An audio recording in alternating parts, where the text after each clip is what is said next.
terus Bu, pasti kan kalau kita lihat di TV-TV nih, namanya sebuah eksekusi atau penertiban ini, ya tidak semuanya berjalan dengan lancar. Betul. Apa Bu prosesnya yang Ibu lakukan dulu sampai akhirnya dilakukan eksekusi? Iya, oke. Itu tetap sesuai dengan SOP. Nah, apa nih SOP-nya Bu? Kita melakukan, kalau mau dibilang pembinaan, kali pembinaan sudah dari zaman saya jadi camat dulu. Rasulullah Ibu ya? Ya, dari awal sudah, dari saya waktu itu melakukan pendekatan. Ditaruh Bu, Sekasat Pol PP. Wah, melalui, itu kan Bu Yeni yang punya wilayah. Udah taruh aja di Sekasat Pol PP, nanti dia yang selesaikan. Pendekatan ke masyarakat, ke tokoh agama, tokoh masyarakat di sana sudah pernah kita lakukan. Ketemu pandemi.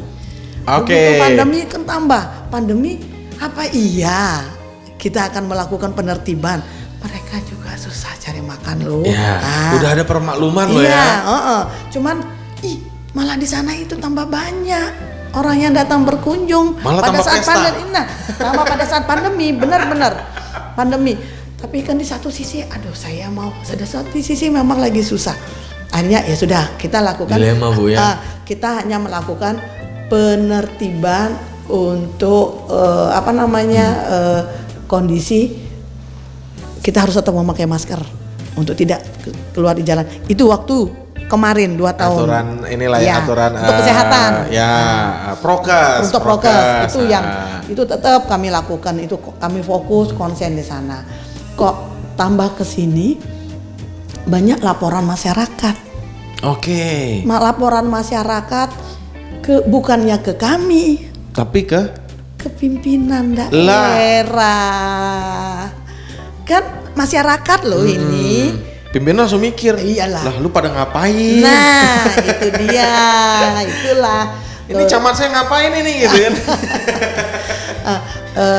Selain itu dengan keresahan kan terjadi otomatis resah di masyarakat. Apalagi ada desa yang berdampingan. Yang di Suranadi, di Narmada itu ada 21 desa. Tetapi yang berdampingan dengan Suranadi itu Desa Golong namanya. Iya, yang agak ke timur sedikit, timur selatan. Timur selatan. Kan dia berdampingan itu. Nah, dari sana juga kan masyarakatnya juga merasa terganggu. Ini bunyi-bunyian loh. Pada saat mereka mau ibadah, mau sholat, pada saat mereka mau istirahat, ya mereka melapor. Dan juga masyarakat mengatakan, kok Pol PP ini selalu melakukan pembiaran?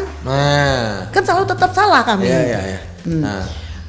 Dengan adanya laporan, ditambah dengan kepala desa yang di Suranadi, kompak juga dengan yang Kecamatan Narmada. Dengan Pak Camatnya, ini paling tidak kita harus tutup. Dengan berbagai kita berdiskusi untuk melakukan tindakan ini.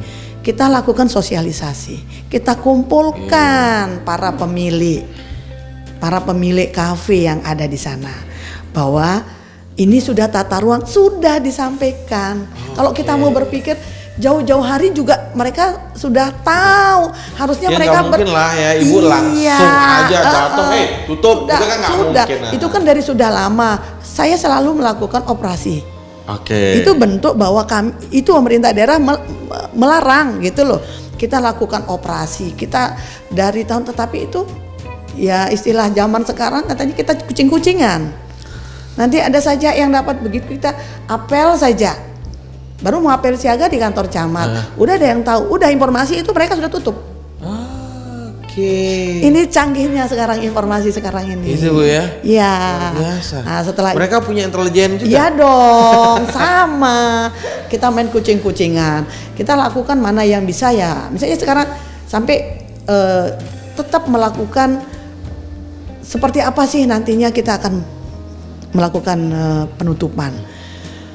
Kita melihat kondisi di lapangan dengan tetap melakukan sosialisasi. Setelah ini nanti dengan beberapa OPD, kan bukan saya saja, itu nanti OPD yang terkait dengan minolnya nanti itu ada dari Perindak, bagaimana dengan ketahanan perizinan. Nah. Ada bagaimana nanti setelah itu mau dia membuat ke pertanian misalnya, kan di situ termasuk terkenal itu petani bunga di sana itu. Nah, dari ketahanan pangan ada di sana, dari dinas pertanian, begitu juga dari koperasi, pejabat daerah juga, maksudnya pejabat sama-sama desa maupun pejabat dan kecamatan. Nah, nanti setelah itu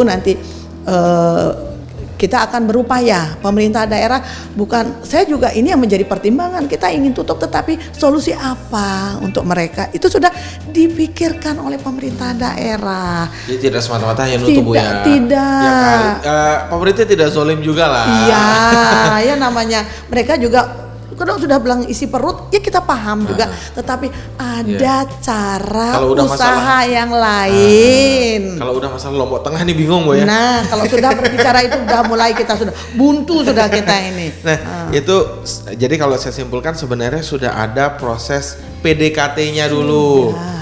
Udah bersurat juga. Jadi ibaratnya tidak semata-merta ibu datang langsung nutup. Nah, kan karena framingnya kan beda-beda nih Bu. Wah, Pol PP langsung aja sikat tutup. Begitu. Nah, terus dan juga tadi saya mau nanya solusinya apa? Maksudnya abis itu mereka gimana? Ternyata udah ada solusinya juga. Bu, tapi saya penasaran satu Bu. Apa? 34 kafe. Itu pemiliknya masing-masing 34 juga atau satu pemilik? Ada punya berapa kafe? Satu kafe satu pemilik. Beda-beda pemiliknya. Beda-beda. Cuman yang ada di Suranadi itu ini barangkali juga menjadi perhatian kita bersama, dan itu juga kami sudah mencari data dari 34 kafe tidak seluruhnya yang punya itu pemiliknya dari Narmada, dari Lombok Barat. Itu adalah pertanyaan lanjutan saya tadi. Masing-masing satu, berarti ada 34 orang. Iya. Yang dari Kota Mataram ada. Oke, Kota Mataram. Iya, kebanyakan dari Kota Mataram. Terus ada misalnya kalau KTP Mataram. Iya, itu yang kebanyakan. Terus? Kalau yang di Lombok Barat bukan sebagian kecil. Iya. Atau dari dan yang pekerjanya pun tidak hanya anak-anak di Lombok Barat. Banyak dari. Boleh kita menghitung satu kafe.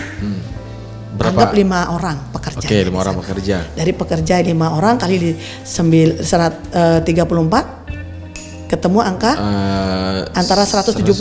Oke, kita bilang 170. Dari yang 170 itu pemiliknya, pegawainya itu orang luar. Itu dari Lombok Tengah juga loh. Kota Mataram, dari Lombok Timur juga. Dan mereka kosnya, nah ini lagi, mereka kosnya juga di wilayah Lombok, ada di wilayah Kecamatan Narmada, itu di Desa Gerimak Mara juga. Masyarakat yang ada di Desa Gerimak, di dekat-dekat sini, tetangga TV 9. Berarti kalau kita mau tanya nih, kata Ibu tadi, pemerintah dapat apa? Iya. Pemerintah daerah dapat apa? Iya, tetapi kan kita juga kan tidak yang mau searogan itu gitu. Semua kan Ibu sudah melakukan proses-prosesnya. Nah, sekarang nih tutup 34. Berarti kita bilang ada 170 orang. Ya kalau pemiliknya mungkin dia nggak cuma punya usaha itu doang lah, mungkin punya yang lain. Nah, tapi ini karyawan-karyawannya nih ada 170 orang yang kehilangan pekerjaan. Gitulah kasarnya. Kasar kita bilang begitu. Nah, terus mereka gimana sekarang saat ini, Bu? Yang saat ini, yang kemarin mereka tutup, tidak ada cara lain. Tetapi kan banyak yang lari ke kota. Oke, banyak lari ke kota. Dan juga sih kalau menurut saya tanggung jawabnya pemerintah daerah Kabupaten Lombok Barat adalah untuk warga Lombok Barat. Iya. Nah kalau lu bukan warga Lombok Barat, bukan urusan gua. Itu dia. Balikin aja Bu ke kabupatennya. Itu dia yang terjadi juga. Nah, terus kalau masyarakat setempat akhirnya setelah terjadi, ini kapan sih Bu operasinya dilakukan? Bertahap ya? Bulan Desember. Kemarin tepatnya itu saya tanggal berapa ya? Tanggal 28 Desember waktu Desember. Itu hampir sebulan.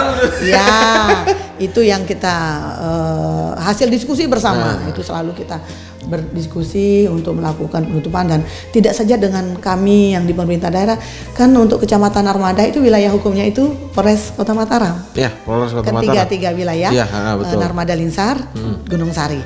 Nah itu tetap intent kami lakukan.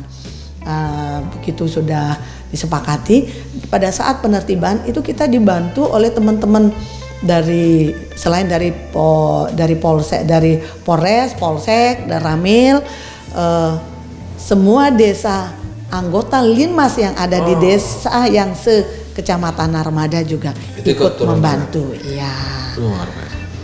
Berarti sebenarnya masyarakat juga tidak menerima dengan sepenuh hati. Sepenuh hati, betul. Cuman ya karena nggak mau ribut lah, misalnya dari pihak desa mengingatkan, ya selalu dilawan dalam kondisi yang tidak sadar, tidak akan ketemu kita. Ya, kita ngomong apa dia ngomong apa Iya, gitu kan. ya itulah yang terjadi. Iya, Orang iya, waktu iya. kita sosialisasi, kita undang, kita dengan kondisi yang seperti itu. Kita inginnya ayo. Ya gimana mau Apa masuk? iya? Apa? Oke, ini dilarang. Apa seperti ini nih? Itu sampai dari teman-teman OPD pada saat sosialisasi saya mundur lagi nih. Menyampaikan, ayo mana pekerja yang mau menjadi tenaga kerja, ada lowongan pekerja, diarahkan itu juga solusinya, Bu, ya. Sudah dari Dinas Tenaga Kerja. Tapi ya Itu dia ya, karena sudah mindset mereka hanya dengan usaha inilah Mereka saya bisa bisa. Padahal kalau mau bersabar, mau coba Berproses. berproses, bagaimana sih juga pemerintah daerah bukan menjanjikan, kan ada solusi-solusi yang lain yang akan bisa dijadikan BLK peluang. juga. Iya, itu yang akan diprioritaskan, bukan hanya langsung ini. Mereka kan maunya instan saja. Oh ini tidak boleh, ini saya kasih uang. Kan dari mana pemerintah daerah yang seperti itu? Kan tetap saja proses itu panjang dan tergantung dari keinginan mereka. iya betul sih. Dan kalau mereka juga memang mau untuk dalam artian berproses atau mengubah diri, pandangan, mindset, sudah banyak peluang, betul. Dan pemerintah daerah pun support akan hal itu. Iya. Dan Bu, ini kan udah tutup 34. Masih ada? Masih ada. Masih ada ya? Masih. Masih Ya ada kalau berapa kita lagi? mau bilang seperti itu, kembali lagi. Mereka merasa bahwa ini tidak adil bagi mereka. Polis lain dipasang di tempat lain dia membuka. Oke. Polis lain Ya. di tempat lain dia membuka. Jadi ibaratnya Ibu polis lain di sini, dari sini, Ada jalan lain dia. polis lain di sini, juga di sini lagi. Ya itu yang dilakukan. Dan kalau ya ya ini di luar yang 34 ini tapi masih ada. Yang di luar 34 tidak ada. Yang hanya yang 34 itu saja sudah. Oke, berarti tapi kita nggak tahu nih. Ya. Mereka mau tertib tidak atau lagi main kucing-kucingan. Nah, itu dia. Tapi pernah nggak sih Bu? Ini kan bukan menjadi penertiban pertama. Iya. Mungkin bukan di masa Ibu ya, mungkin yang sebelumnya. sebelumnya. Mungkin pernah juga melakukan penertiban kafe-kafe ini. Tapi ada nggak sih Bu yang ya bandel lah kita bilang. Maksudnya ya udah buka lagi nih yang udah ditutup Gini, gitu. kalau penertiban dari yang sebelum saya tetap dilakukan. Oke. Kita tetap penertiban. Kita sita minumannya. Pada saat saya juga begitu selesai pandemi, mixernya juga saya sita. Oke. Itu kan bunyi-bunyian loh. Iya. Mereka pakai ngapain? Apa dong? Mixer. Ya, pakai apa dong? Kadang-kadang sound systemnya saya ambil. Itu ada sekarang. Yang kemarin kami coba panggil, lakukan pendekatan. Ayo janganlah lakukan ini. Kami kembalikan. Buat pernyataan. Nggak mempan. Buka lagi. Buka lagi. Ya udah, tutup aja Nah, udah. akhirnya sepakat. Pak Camat, Pak Kades, ayo lapor ke pimpinan. Cara satu-satunya harus ditutup. Nah itulah yang kami lakukan. Nah ternyata sekarang mereka lakukan aksi kemarin, unjuk rasa informasinya yang memang terlaksana ke kepala desa. Ke sana mereka menuntut janji kepala desa. Saya tidak tahu janjinya. Janji kampanye. Tetapi kalau janji kampanye yang menurut saya sudah tahu kok tata ruang tidak boleh. Tidak akan memberikan izin. Terus janji yang mana nih Bu ya? Yang izin yang dimaksud barangkali loh ya, dari sudut sisi pandang saya. Saya tidak mau berbicara bahwa ini aturannya ini dari sudut pandang saya, izin itu untuk usaha. Ya maksudnya yang legal. Ada karakteristiknya usaha. Iya, gitu, usaha yang legal bukan yang ilegal. Soalnya kan masyarakat kita kadang-kadang begini, ya saya udah punya izin usaha. Ya kan usaha itu ada kriterianya, ada karakteristiknya. Loh kan ini tetap sama aja, ini usaha. Gitu kan. Jadi maksudnya ya disamaratakan, betul generalkan gitu. Iya. Nggak bisa juga sih kayak gitu. Itu dia.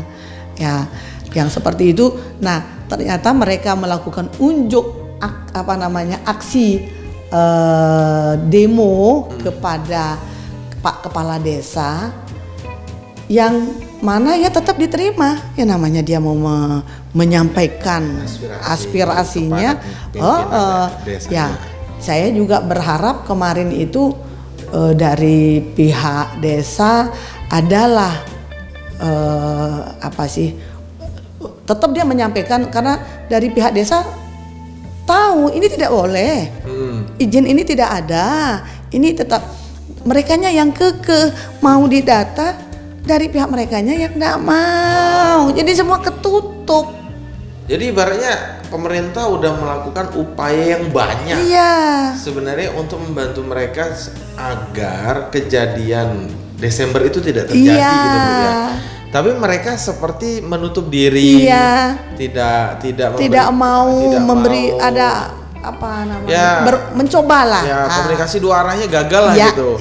Akhirnya ya udah mau nggak mau. Nah setelah itu mereka menganggap bahwa apa yang dilakukan itu mereka sepakat membuka polis lain. Padahal itu kan bumerang untuk mereka. Jatuhnya pidana juga. Iya. Iya.